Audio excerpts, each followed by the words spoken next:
নমস্কার বন্ধুরা, আজকে দেখাবো চিংড়ি কচুরলতি। কচুরলতিটা কেটে নিলাম ছোটো ছোটো করে। চিংড়ি মাছগুলো কেটে ধুয়ে নিলাম। রসুন আর পেঁয়াজটা কেটে নিলাম।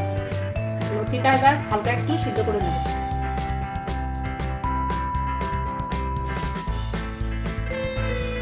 সিদ্ধ করে কচুরলতিটা নামিয়ে নিলাম।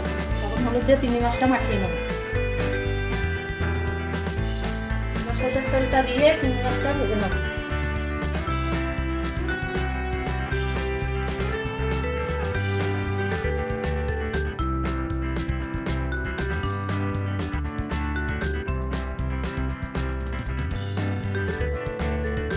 ভাজা হয়ে গেছে, এবার তুলে নিলাম।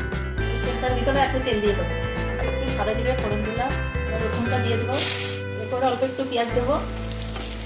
পেঁয়াজ রসুনটা একটু লাল করে ভেজে নেবো। ভাজা হয়ে গেছে, এবার 1 চামচ ধনের গুঁড়ো দেবো। এরপর 1 চামচ জিরের গুঁড়ো দেবো। এরপরে কাঁচা লঙ্কাটা দিয়ে দেবো। হলুদ দিয়ে দেবো। কচুরলতিটা দিয়ে দেবো ভিতরে।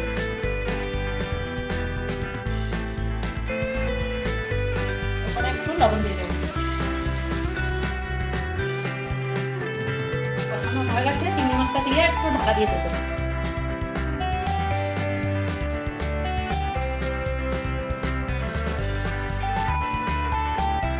তোলার পর কিছুক্ষণ নাড়িয়ে নেবো।